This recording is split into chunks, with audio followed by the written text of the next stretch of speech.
bisa menemani Moms lagi semuanya. Seperti biasa dong di podcast Keluarga Siaga Lifeboy. Siapa yang kangen ya sama podcast kita? Nah, di podcast ini mungkin Moms yang sudah mengikuti ya dari perjalanan awal episodenya, kita akan membahas tentang isu-isu kesehatan dan juga masalah-masalah seputar keluarga lah dengan santai. Walaupun kadang-kadang pelik gitu masalah-masalahnya ya. Dan mungkin Moms merasa ada sesuatu yang kayaknya kok berbeda gitu di podcast Keluarga Siaga Lifeboy yang episode kali ini. Karena memang sekarang kita hadir juga di Noise. Boleh tepuk tangan dong? Tepuk tangan. Kita ada di Noise juga. Tapi gak lupa loh, aku selalu mengingatkan buat Mom semuanya untuk follow Instagramnya Lifeboy di @lifeboyid. Terus juga subscribe YouTube channelnya Lifeboy ID. Supaya nanti kalau misalnya ada episode baru, Moms bisa tahu. Nyalain loncengnya ya, notifikasinya dihidupin biar bisa tahu ya. Oke, dan untuk episode 11, kalau untuk podcast Keluarga Siaga Lifeboy kita udah episode 11. Wow. Tapi kalau untuk kolaborasi sama Noise-nya, ini adalah episode pertama. Tepuk tangan lagi. Oke, kalau sekarang ada tepuk tangannya ya, menarik banget. Oh my god. Dan aku seperti biasa juga tidak sendirian, akan ada expert yang menemani. Dan juga pastinya ada Moms inspiratif dong. Ini expertnya adalah dokter idola saya lah, pokoknya dokter cantik, spesialis anak yang baru punya gelar terbaru lagi nih, luar biasa. Sekolah mulu kayaknya dokternya ya. Ada Dokter Mesti Aryo Tejo. Halo dokter. Halo dokter Gina. Apa Halo kabar? Moms. Baik, alhamdulillah. Apa kabar? Baik, alhamdulillah. Makin celing kayaknya ya. Aduh, amin. Iya, dokter kemarin habis sekolah apa sih dok? Aku kemarin ngambil Master of Public Health. Oh, MPH. Atau kalau di sini MPH Di bilangnya. sini Kesmas ya, kesehatan masyarakat. Ya. Oke. Iya. Jadi itu sekolahnya ke Amerika dok. Iya, di Amerika kemarin di Oke. Johns Hopkins. Ih, luar biasa. Sudah lulus, sudah wisuda ya dok ya? Sudah, makanya mungkin kelihatan lebih kinclong karena nggak begadang semalaman ya ngerjain tesis. Mungkin bisa jadi. Oke, dan berikutnya juga ada Moms inspiratif. Ini Momsnya mungkin kalau misalnya Moms sering nonton sinetron atau mungkin aktif di sosial media, pasti tahu sama Moms berikut ini. Ada Moms Donita. Hai, halo, assalamualaikum. Waalaikumsalam. Aku tuh sama Donita udah kayak kenal dari Donita masih ABG Kecil. banget. Iya bener. Ya ampun. Pertama kali aku main sinetron tuh sama Gina. Iya. Iya, beneran. Sekarang udah jadi ibu 2 anak, bener ya? Betul. Ih, Masya Allah, luar biasa. Pokoknya hari ini kita akan ngobrol tentang seputar olahraga ya. Kalau aku tidak salah, bener ya. Tapi kalau misalnya boleh tahu dulu nih, kita langsung aja mulai obrolannya kali ya, ibu-ibu sekalian Boleh. Kalau dokter Mesti anaknya sekarang 2 juga kan, cowok Anakku ya? 2 cowok, kayak Kak Donita juga ya. Sama ya. 2 cowok. Iya, 2 cowok. Aku doang yang beda di sini Iya, ya. cowok-cewek Aku lengkap. cewek cowok, iya benar. Aku mau sombong loh, udah sepasangan. Oh iya. Oh iya. Gak boleh Gitu. sombong. Oh iya, gitu Iya. langsung. Maaf ya, maaf Abis ya. soalnya tiap kali ketemu orang pertanyaan deh, satu lagi dong Iya, nggak mau cewek. nambah. Iya Gitu. kan, biar lengkap gitu. Kalau dokter Mesti anaknya umur berapa? Umur 5, mau 5 sama 3 tahun sekarang. Mau 5 sama 3 tahun. Berarti semuanya masih di TK PAUD ya? ya sama TK. Iya. Kalau Donita Mau 8 sama mau 6 tahun. Jadi SD. 7 sama 5 ya, SD sama TKB. Oh, SD kelas 2 oke. sama TKB. Oke, nah kebetulan kan kita ngobrolin seputar olahraga gitu ya. Kalau anak-anaknya dokter Mesti sama Donita sekarang udah aktif atau gemar berolahraga gak sih? Dari mana dulu nih, dokter dulu, aku dulu. Boleh. Dokter dulu. Donita dulu boleh, silakan monggo. Anak aku bukan terpaksa sih, dianjurkan, disarankan, disuruh sama dokternya untuk olahraga karena berat badannya lumayan.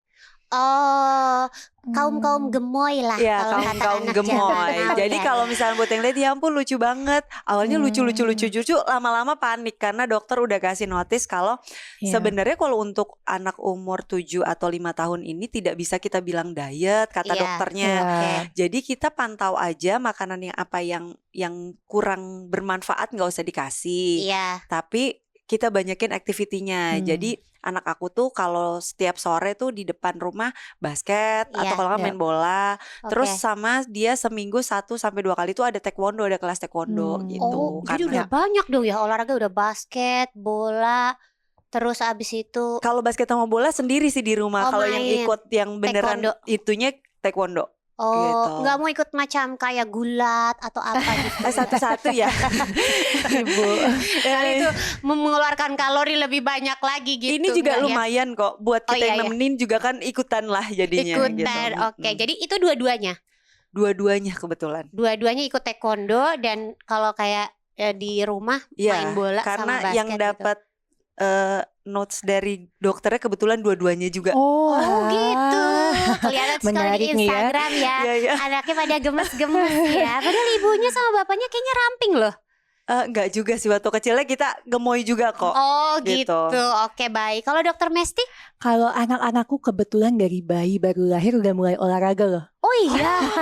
Apa tuh dok? Olahraga bayi. Tummy time. Oh, Karena oke. Ternyata banyak yang belum ngeh Iya. bahwa dari rekomendasi AAP IDAI bayi lahir pulang sehat harus mulai olahraga yaitu tummy time. Jadi boleh langsung ditengkurupin karena dengan dia tengkurup kan tuh capek ya, Iya, kayak push betul, up, betul. otot-otot badannya tuh kuat gitu. Iya.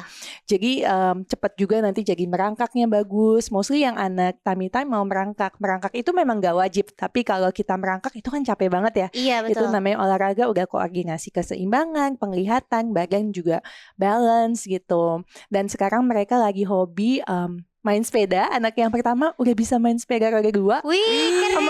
Emaknya aja nggak bisa main sepeda. Serius? Aku gak bisa main sepeda. Ya jadi awalnya mulai mainnya push bike gitu. Oke. Jadi untuk balancing tuh bagus. Nah jadi kalau rekomendasi dokter anak itu sebelum 6 tahun bahkan Aha. dari bayi itu harus aktivitas fisik olahraga minimal 30 menit. Sehari Bahkan dok. dari bayi baru lahir, iya sehari.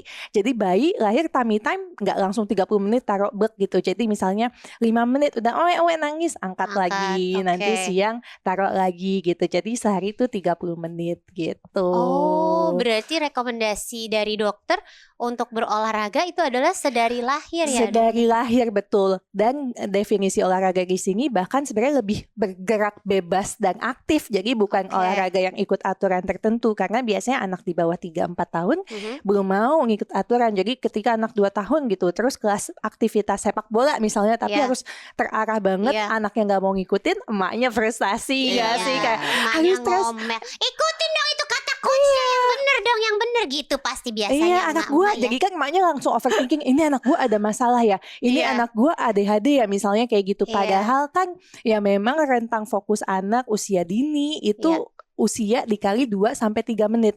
Jadi misalnya anak usia 2 tahun ya fokusnya emang cuma 4-6 menit. Oh, Oke.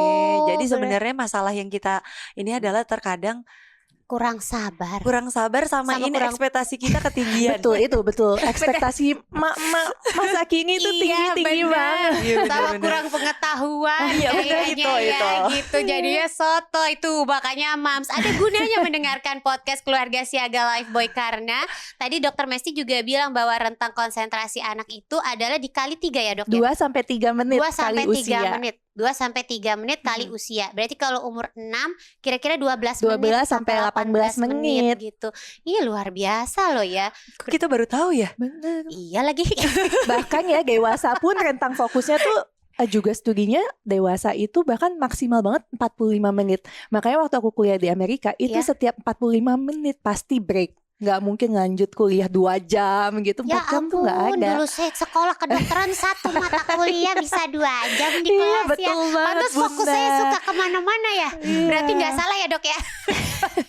Aduh, maaf ya dokter macam apa ini. Nah tadi kan dokter bilang berarti kalau di bawah usia 3 sampai 4 tahun itu olahraganya lebih kayak bergerak bebas Iya, gitu ya. betul. Belum terlalu bisa. Lari-lari, Iya. gimnastik, Gimnastik. bagus. Belum bisa yang terlalu banyak arahan gitu. Betul. Jadi sekiranya anak umur berapa dok yang Ya. kayak udah bisa nih anak gue untuk Ya. terarah olahraganya? Sebenarnya kalau dari American Academy of Pediatrics Ya. 6 tahun ke atas. Oke. Kembali lagi perkembangan setiap anak kan berbeda-beda. Ada anak yang 3-4 tahun, wah aku tertarik banget nih main basket, ngikutin mau, ya nggak apa-apa gitu. Iya. Tapi ada anak yang 3-4 tahun disuruh ikutin basketnya lari ke sana ke sini, duduk lagi nggak mau, ya Iya. jangan dipaksa.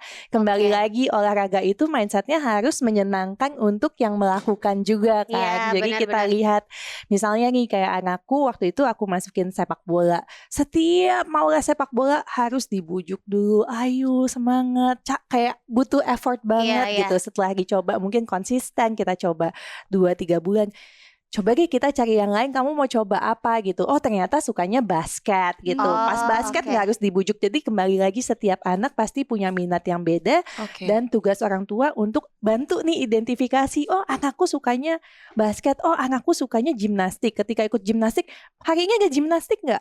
Oh ada sih, bisa sih ada gitu. Jadi taunya minta tiap hari gimnastik gitu. Jadi ketika seseorang menyukai melakukan suatu hal, pasti dia akan mau punya usaha lebih jauh, effort lebih jauh, dan hasilnya pasti akan lebih optimal. Dan gak akan perlu beban. kayak dipaksa gitu ya. Benar-benar.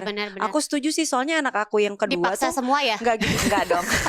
Enggak gitu juga. Enggak ya. Jadi anak aku karena ngelihat kakaknya taekwondo, dia minta. Nah aku gak mau masukin dulu karena aku pikir kan masih 5 tahun ini nanti disuruh ngapain dia ngapain gitu. Takutnya kalau mama kan bukannya mikirnya belum sesuai umur ya, lebih mikirinnya nanti udah bayar nggak suka gitu. Iya bener ya, kan tapi rugi ya gitu. Nanti rugi gue, udah bayar nggak mau gitu. Jadi suruh lihat dulu gitu. Begitu kakaknya ini dia maksa aku mau juga. Nah baru aku masukin. Tapi kalau untuk yang kayak bola gitu, aku belum masukin klub gitu sih. Jadi karena kan ini 2 minat yang berbeda. Emaknya membelah dirinya jadi amubanya agak bingung juga ya. Kalau yang satu sukanya kakaknya sukanya basket, adanya sukanya main bola. Jadi aku ya udah yang bisa aja dulu ya, yang suka aja deh di rumah aja dulu. Tapi kalau si taekwondo ini karena kakaknya suka, adanya minta, ya udah dimasukin gitu. Kalau aku mungkin berasanya kayak sang adik juga passionnya di situ. Ada motivasi diri itu yang penting. Wah pokoknya ini luar biasa sekali ya. Sampai tadi aja aku tuh berasa kayak kenapa aku tidak bertemu sama dokter Mesti ketika aku belum punya anak gitu. Kalau anak kecil sedari lahir aja udah harus dibiasakan olahraga, dan olahraganya sesimpel tummy time gitu ya. Tengkurap itu mams ya bahasa Indonesianya. Soalnya kalau kata orang tua zaman dulu nanti dicengklak gitu kalau kata ibu aku. Jadi gak boleh ditengkuripin. Ternyata dari kalau sehat dan pulang itu harus tummy time setiap hari. Iya benar, kecuali kalau memang ada kondisi medis khusus gitu yang tidak diperbolehkan gitu kali ya dok ya. Betul, dan tummy time ini kan bisa sambil dipijat bayi abis mandi misalnya, atau di atas badan ibu bapaknya lagi tiduran gitu kan. Jadi sekalian bonding juga. Benar. Nah pasti moms juga merasakan mungkin kalau ibu-ibu yang pada umumnya sebelum mendengar yang tadi dokter Mesti bilang, pasti kan akan mengalami kayak kesulitan gitu ya. Misal anaknya udah mulai balita, udah mulai bisa jalan, udah mulai aktif gitu, kayak mau ngajarin olahraga atau aktivitas fisik yang kira-kira bermanfaat, mulainya dari mana? Terus aku ngecek minatnya itu gimana gitu kan. Gimana tuh dok kalau seperti itu? Jadi kan sebenarnya dari anak lahir itu, bahkan di buku KIA yang buku pink itu dari puskesmas itu udah ada list aktivitasnya apa aja gitu. Misalnya anak belajar tengkurap, misalnya belajar duduk, itu kan gak termasuk aktivitas fisik. Jadi misalnya dia tengkurap, ibunya di depan sambil ngobrol, atau misalnya dia tengkurap kemudian taruh buku di depannya. Dari bayi pun, bayi udah harus mulai belajar baca ya. Maksudnya bukan baca huruf gitu, tapi udah minat bacanya tuh udah harus dikembangkan, dan itu bisa sambil aktivitas tummy time. Nanti seiring waktu mulai merangkak, ya udah misalnya di depannya ditaruh kaleng bekas aja atau bola, dia ngejar si kaleng, ngejar si bola gitu. Sama yang kurang banget anak sekarang tuh aktivitas outdoor. Padahal betul, kebanyakan main gadget sama main game dok. Iya, itu bukan anak saya, bukan. Anak saya juga nggak dapat. Anak aku juga nggak dapat tuh. Iya. Jadi misalnya aktivitas apa aja sebenarnya udah ada di aplikasi tentang anak juga, itu udah ada semua untuk usia 6-12 bulan main apa gitu. Jadi intinya sampai anak umur 6 tahun tuh lari. Yang penting anaknya gerak terus deh, mau lari-lari, mau jalan, mau renang. Dan ini juga mungkin baru pada tahu ya bahwa AAP, American Association of Pediatrics, menganjurkan olahraga pertama yang diajarkan pada si kecil adalah berenang. Betul. Kalau kata berarti anak aku berenang. Iya. Kenapa? Karena karena kecelakaan yang paling sering terjadi pada anak adalah salah satunya tenggelam. Gitu. Jadi dengan kita mengajarkan berenang, setidaknya yang ikut renggang dari bayi pasti tahu tuh yang diajarin pertama adalah gimana si bayi akhirnya bisa ke pojok kolam untuk dia bisa naik gitu. betul. Jadi ini lebih kayak survival skill juga, Iya. selain melatih motornya juga, melatih keseimbangannya juga gitu. Jadi berenang, kemudian main push bike gitu, atau ya sebatas sama orang tuanya lari setiap hari 30 menit. Tuh berarti Mams nggak perlu pusing ya, udah terjawab sedari lahir kalau memang sehat langsung bisa tummy time di rumah. Terus udah gitu aktivitasnya bisa menyesuaikan dengan kondisi anak. Betul. Berenang itu adalah salah satu olahraga yang memang direkomendasikan gitu ya dok ya. Tapi kan kalau misalnya kita kayak mengajak anak-anak olahraga gitu ya, apalagi mungkin yang udah seusianya Donita gitu, misalnya nyuruh taekwondo atau basket atau bola, kadang-kadang kan kalau kayak aku gitu ya, aku takut insecure kayak ntar anak aku cedera lagi, ntar anak aku keseleo lagi apa jatuh lagi gitu. Ada kekhawatiran begitu nggak Don? Karena aku emang orangnya penakut kan. Aku tuh emang orangnya Sama kayak kalau lagi. bisa anak gue kacain gitu. Sama Sampai lagi. pertama kali kan selama pandemi dia gak pernah kemana-mana. Iya. Tipe-tipe yang parno banget gitu kan. Iya. Nah sempat satu waktu mereka keluar rumah doang gitu ya, terus tiba-tiba ada nyamuk, dia cuma gini, ya nyamuk dia nggak tahu kalau yang namanya nyamuk, dia nggak tahu gimana berjuang melawan nyamuk, ditepok gitu. Sesimpel itu bapaknya bilang gini, mulai besok nggak ada gue ikutin cara lo, gue punya cara sendiri, kata bapaknya gitu. Jadi dia bilang anak tuh nggak bisa begitu, kalau mau cedera mau celaka. Kalau aku pribadi, aku takut nanti dia jatuh, nanti dia ini, nanti dia apa. Kata bapaknya nggak usah olahraga aja, kalau waktunya cedera dia bisa jatuh aja, dia lagi main bisa aja gitu. Iya, Jadi betul. kita tetap kasih tahu anak kita kayak hati-hati ya kalau kamu terlalu begitu nanti kepleset, nanti pokoknya kalau biasanya bapaknya tuh ngajarin kalau jatuh kalau bisa jatuh itu jangan Ke bawah. jangan pas lagi gini tuh kamu bisa nahan, misalkan masih kamu tahan sama jangan ujung kepala karena nanti kamu sakit terus gitu. Kayak kalau bisa kalau lagi ini tuh jatuhin ini tuh, jadi dia ngajarin cara jatuh, teknik jatuh, cara jatuh kayak gitu, dia lebih ngajarin begitu. Kalau emaknya kan udah langsung jangan gitu, kalau bisa dikacain aja. Tapi ternyata kata bapaknya nggak bisa begitu karena ya kalau mau celaka mah kapan aja juga bisa. Iya gitu. sih, betul ya dok ya. Iya, jadi aku sih punya prinsip gini, mending anak lecet, mending anak kena kotor bakteri, atau otaknya nggak berkembang optimal gitu. Karena kan dengan dia banyak aktivitas olahraga, apalagi di 2 tahun pertama kan 80% otak tuh perkembangannya di situ. Ya, dok, ya. 5 tahun udah 90%. Kalau dia nggak optimal, kita nggak optimalkan di momen ini kan sayang. Iya. Yang kedua adalah bagaimana kita memastikan lingkungan si kecil itu memang aman untuk dia bereksplorasi gitu. Karena kalau dia baru merangkak dikit ngabrak meja gitu kan, jadinya juga kehambat gitu perkembangannya. Jadi kita pastikan memang lokasinya aman gitu.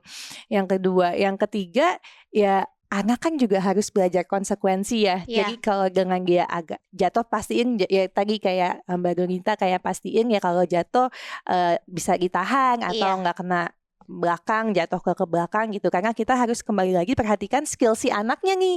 Misalnya anaknya mau naik perosotan, udah mampu belum sih dia? Kita kan orang tuanya bisa tahu kayaknya udah bisa nih, coba deh eksplorasi. Dan kita sampaikan ke anak bahwa untuk dia bertanggung jawab terhadap dirinya, kayak yakin nih aman, pastiin ya aman ya, pegangannya yang kuat gitu. Karena kalau kita dikit-dikit awas jatuh, aduh nanti jatuh gitu, jadi anak akan ada batasan untuk dia bereksplorasi terhadap lingkungannya. Jadi gak beranian, gak pedean gitu. Betul, kali ya, padahal penting untuk anak tuh berani bereksplorasi sambil dia menimbang-nimbang resiko yang akan terjadi gitu. Kalau dia manjat tinggi, apa ya resikonya? Oh iya bisa jatuh gitu. Tapi kamu merasa aman gak? Kamu bisa gak naik gitu? Gak jatuh? Oh bisa, ya udah silahkan naik lagi gitu. Jadi harus kasih kepercayaan pada si kecil. Sama satu lagi nih, karena bahas ini, jadi aku baru baca lagi. Anak, misalnya orang tua takut, naik perosotan ya udah deh naiknya sama orang tua. Ternyata pangkuan. Ternyata nggak boleh sama sekali anak tuh dipangku sama orang tua di perosotan. Karena kecelakaannya itu setiap tahun ada laporannya lebih dari 100.000 laporan kecelakaan di perosotan karena anaknya dipangku, patah tulang kaki bawahnya. Hah, kok bisa dok? Karena kan dia duduk nih di orang tuanya, lepet kan, kakinya nyelip nih di bawah kaki orang tuanya, terus nyangkut di samping perosotannya, gitu. Jadi itu udah kejadian banyak banget gitu. Jadi memang udah agak resminya bahwa anak nggak boleh dipangku di atas perosotan. Wow, ini lagi-lagi ilmu yang baru tuh kan. Bagus kan podcast Keluarga Siaga Lifeboy. Banyak informasi bermanfaat yang bisa didapatkan. Berarti sebisa mungkin kalau misalnya tadi kita lagi bahas soal cedera atau mungkin ya efek-efek yang bisa terjadi karena olahraga gitu, dipastikan mungkin kalau kayak Donita tadi anaknya dikasih tahu ya dok. Betul. Kayak gimana caranya menghadapi kalau tiba-tiba tubuhnya oleng atau harus terjatuh. Betul. Cara jatuh-jatuh yang benar. Terus termasuk kayak anak kecil, mungkin yang balita-balita kan suka banget kayak main di playground lah atau di mana gitu. Kalau bisa cari perosotannya juga mungkin Yang sesuai umur kemampuan gitu ya. Iya, betul. Jangan tiba-tiba slide-nya kayak di mall-mall dari lantai 6 ke lantai 1 bangku sama orang tua Iya, nih itu gitu bahaya kan. banget. Bahaya ya. Oke. Nah biasanya tuh dok, atau mungkin juga Mams Donita bisa ngeliat gak sih perubahan anaknya setelah kayak diajak olahraga gitu? Apakah tiba-tiba kan kalau olahraga kan identiknya juga sama kayak kompetisi kan, kadang-kadang ada lombanya segala macam gitu. Apa Ibu Donita juga kayak ya udah dari olahraga ini saya mau ngajarin juga nih anak aku untuk kayak berkompetisi atau gimana? Nah karena kemarin ini kan anak-anak ini tergolong anak-anak pandemi. Jangankan untuk olahraga ya. Pertama kali setelah sekian lama gak keluar, begitu keluar rumah dia dengar ada bunyi mobil aja mereka gemeter sampai yang pegangan. Saking gak keluar rumah. Saking gak keluar rumah. Iya, jadi membangun kepercayaan diri mereka kalau oke, ini dunia udah aman, kita pelan-pelan yuk menyesuaikan diri. Itu juga lumayan banget sama mereka. Terutama anak yang pertama. Karena anak yang pertama ini jatuhnya jadi kayak takutan. Takutan karena sampai sekarang itu aku tuh ngeri banget dia OCD karena semua orang sama dia disuruh cuci tangan. Semua orang sama dia disuruh cuci tangan. Jadi nih perkara cuman abis pegang mainan terus udah gitu dia bilang gini, kayaknya mainan kita tuh kotor berdebu, kita cuci yuk pakai sabun. Sekalian kita cuci tangan. Itu temen-temen yang main ke rumah aja sekarang semua begitu datang nih dari luar nih, padahal kan misalkan kalau buat orang lain kan ya udah masuk ke rumah kan dari rumah cuman masuk mobil terus gitu udah dong. Ini anak aku kita cuci tangan yuk. Tapi di satu sisi bagus dong ya, mengajarkan kebersihan. Tapi aku takutnya jadi anaknya terlalu kebersihan karena dia kayak misalkan gini, adiknya nih abis pipis, kamu sudah cuci tangan belum? Dia sambil pakein adiknya celana. Jadi aku sekarang udah biarin begitu kan, dia bantuin. Udah, aku belum lihat, takutnya nggak bersih, pasti kamu salah cuci tangan. Jadi dia harus anterin adiknya cuci tangan, bener begini gitu, begini gitu. Itu deh yang betul. Jadi kita sambil nyanyi selamat ulang tahun karena waktunya harus segitu. Jadi ya Allah, itu tiap kali mereka cuci tangan aku mesti siapin waktu untuk ya itu lagu selamat ulang tahun. Ya Allah, gemes banget sih. Iya bagus dong. Di satu sisi bagus ya dok ya. Berarti sekarang Donita lebih fokusnya kayak ya udah olahraganya. Iya, dan olahraga pun lebih kayak untuk tadi saran dari dokter gitu ya, belum untuk tujuan kompetisi gitu ya. Soalnya kan ada ya dok, saya aja punya temen nih dok, anaknya sedari kecil langsung gosip coba, anaknya sedari kecil udah ikut judo, terus abis itu ikut les berenang, terus niat ibunya itu udah ikut kompetisi gitu dok.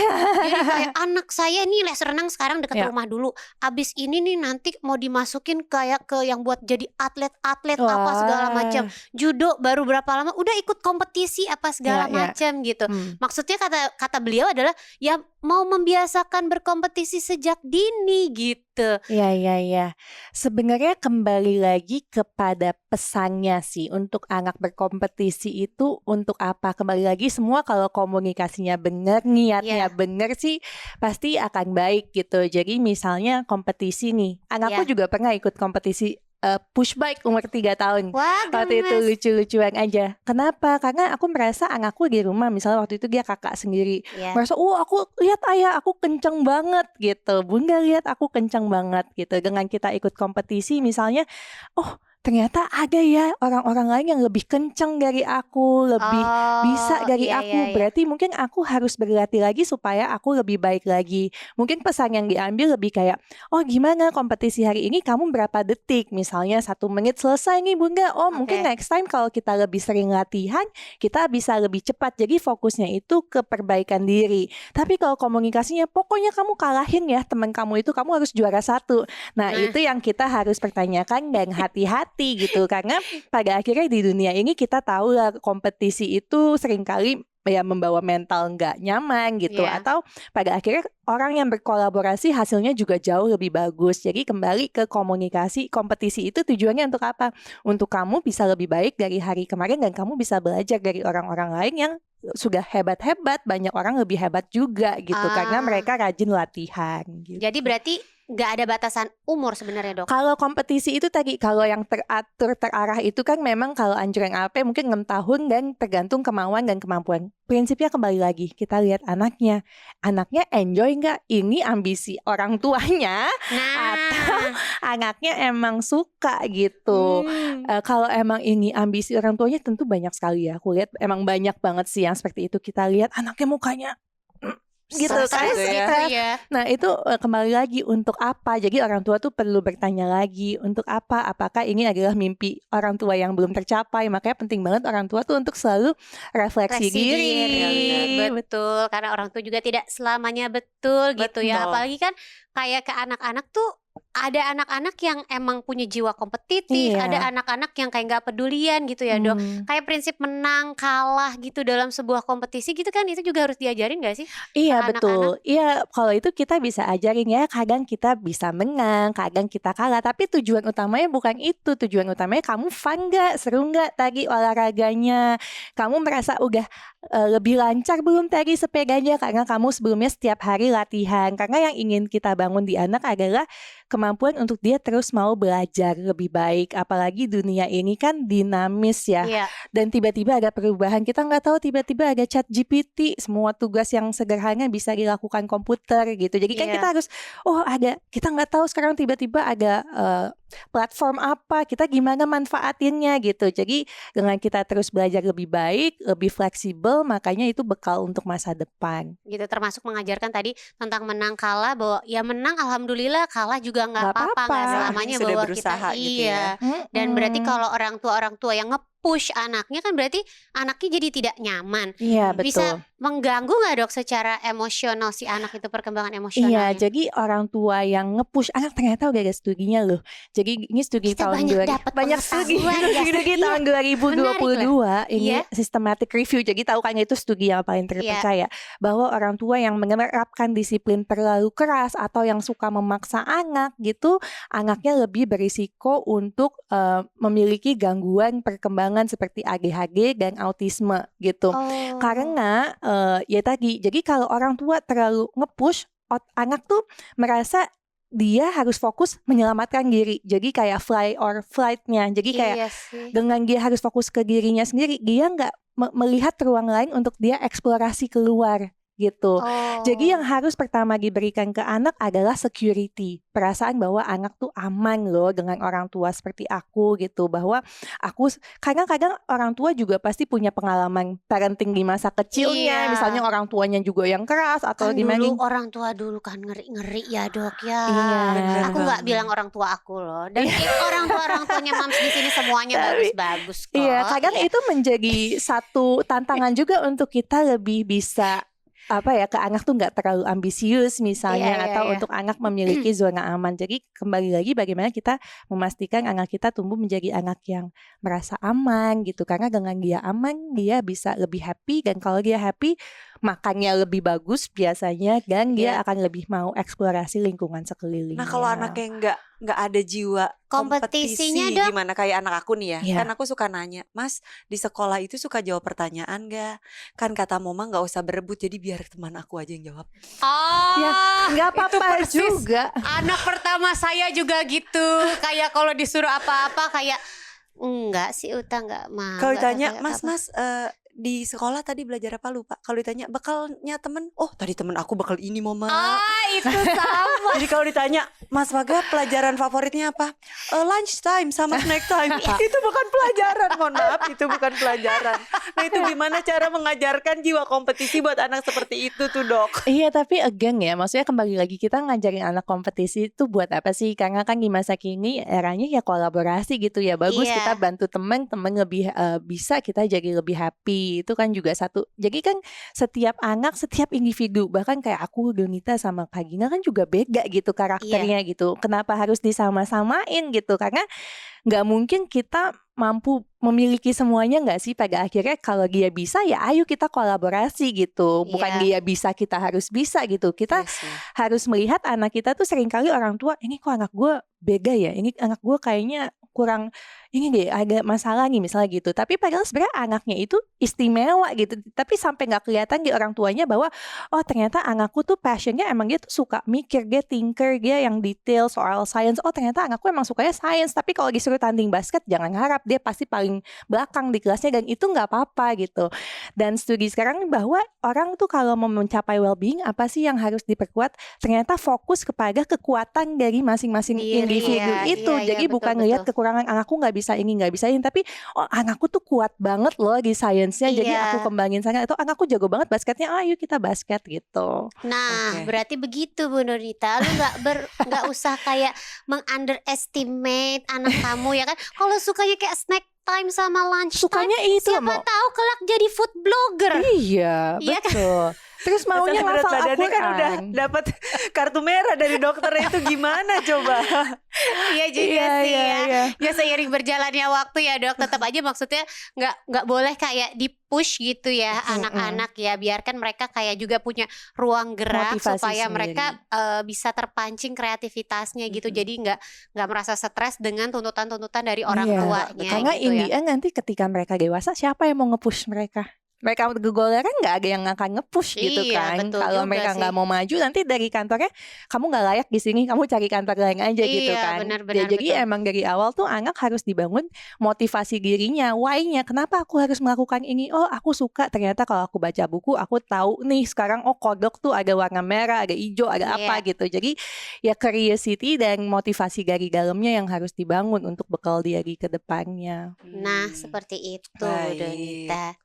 Oke, kita Tapi akan juga gali jadi kayak lagi gitu buat ya. saya juga ya berkacanya ya. Baik, kita gali yang hal lain mungkin ya. Nah itu, nah kita menggali hal yang lain itu berkaitan. Tadi kan kita udah ngobrolin seputar olahraga, keamanannya, batasan berolahraga pada anak-anak gitu ya. Tapi kan juga kalau misalnya selain berolahraga, mungkin juga kayak olahraga kan kotor-kotoran ya. Ada yang mungkin kayak kalau main basket atau main bola jatuh-jatuhan gitu ke rumput, terus abis itu keringetan, basah kuyup. Tetap harus jaga kebersihan kan ya dok, Bu Donita, bener ya? Bener banget. Jadi Bias- pastiin setiap habis aktivitas kotor-kotoran ya cuci tangan kayak anaknya Bu Donita ini ya. Ibu Jago Donita banget, pasti luar jago banget. biasa. Gimana sih cara cuci tangan yang benar?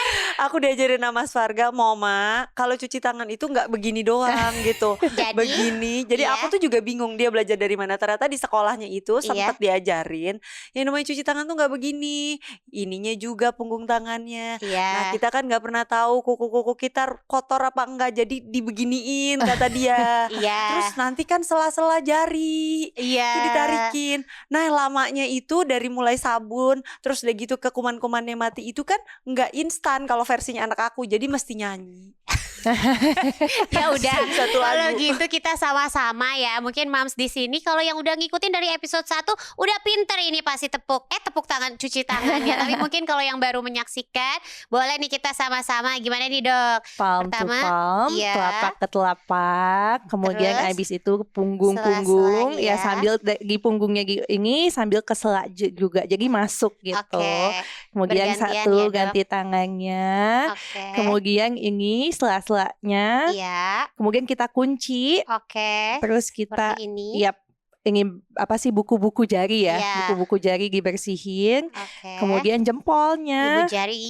Sambil ininya ini juga kena ya, ini apa Ibu sih? jari yang lainnya juga kayak gerak-gerak gitu ya Nih, dok ya. batas pergelangan tangan sama ibu jarinya tuh harus kena ya, ibu jari sambil gerak-gerak, Iya, terus yang oke. satunya juga, Iya. kemudian terakhir kuku. Ujung-ujung jari ya, kuku. Iya. Berarti ini cuci tangan anak aku udah betul ini. Udah, alhamdulillah. Makanya Makanya yang salah ini. ibu bersyukur Iya, kan bener. anaknya pinter kan cuci tangannya. Nah ditambah lagi ada 5 momen penting Ya. untuk mencuci tangan. Kalau dokter Mesti itu biasanya setiap habis berganti aktivitas, alangkah baiknya jika bercuci tangan Ya, gitu ya betul. dok ya. Tapi ini 5 momen pentingnya mungkin saya mau ngingetin lagi buat mam semuanya. Sebelum dan setelah makan, setelah bersin atau batuk, batuk, setelah main, setelah keluar dari rumah. Iya benar, setelah aktivitas di luar kembali ke rumah, dan satu lagi setelah dari toilet gitu. Dan pastinya pakai Lifebuoy hand wash dong. Nah, selain mencuci tangan ya kan, kalau si kecil biasanya berolahraga itu kan akan keringetan ya. Mandinya juga jangan lupa dong pakai sabunnya Lifebuoy. Pakai yang ini nih. Tada! Lifebuoy Lemon Fresh dan juga Cool Fresh. Karena Lifebuoy ini adalah sabun antibakteri nomor 1 di dunia.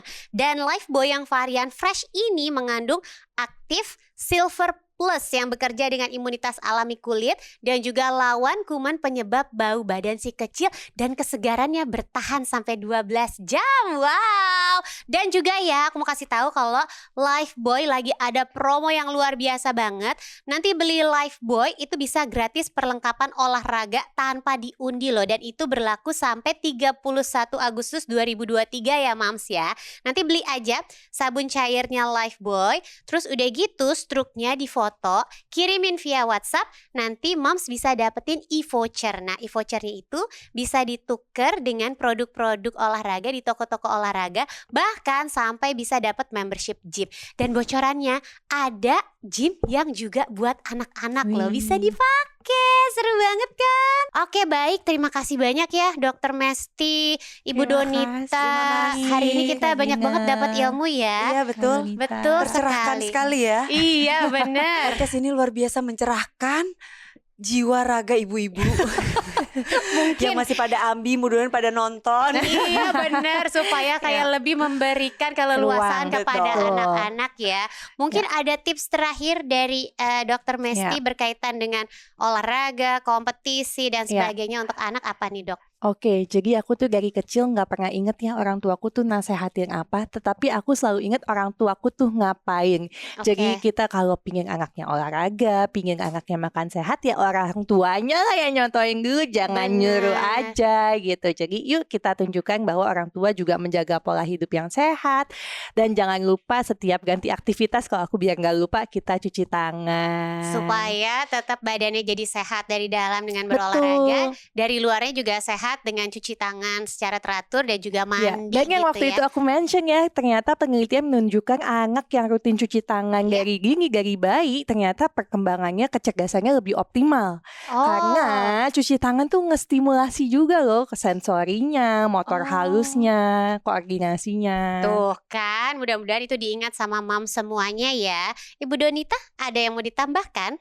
Nggak ada sih, yang pasti terima kasih undangannya hari ini. Aku sangat-sangat tercerahkan bahwa sebenarnya pintar itu bukan dalam satu hal. Maksudnya kayak gini, terkadang kita fokusnya kayak yang pintar itu yang jago matematika. Cuman olahraga doang, enggak. Tapi ternyata Dokter Mesti bilang setiap anak itu kan memang unik ya, istimewa. Jadi memang itu tadi fokus sama yang kekuatannya, untuk kekurangannya ya kita bantu, tapi jangan memaksakan, nanti anaknya stres gitu. Alhamdulillah ya. Iya, dapat pencerahan. Alhamdulillah. Iya benar, mudah-mudahan Mam semua yang di rumah juga yang menyaksikan podcast Keluarga Siaga Lifebuoy juga banyak banget mendapatkan insight-insight baru yang nanti bisa diterapkan di keluarganya masing-masing ya. Terima kasih buat Mam semua yang sudah menyaksikan podcast Keluarga Siaga Lifebuoy ini, dan jangan lupa juga seperti biasa loh, kita akan bagi-bagi, Lifebuoy akan memberikan gratis produk selama 1 tahun. Wah, pokoknya caranya gampang banget. Mams cukup nanti subscribe aja YouTube channelnya Lifebuoy. Abis itu komen di kolom komentar. Nanti Mams yang beruntung bisa mendapatkan gratis produk Lifebuoy selama 1 tahun. Oke, kalau gitu saya Nikta Gina pamit. Sampai ketemu lagi di episode podcast Keluarga Siaga Lifebuoy berikutnya. Dan jangan lupa Mams bisa dengerin juga di Noise. Bye-bye. Bye.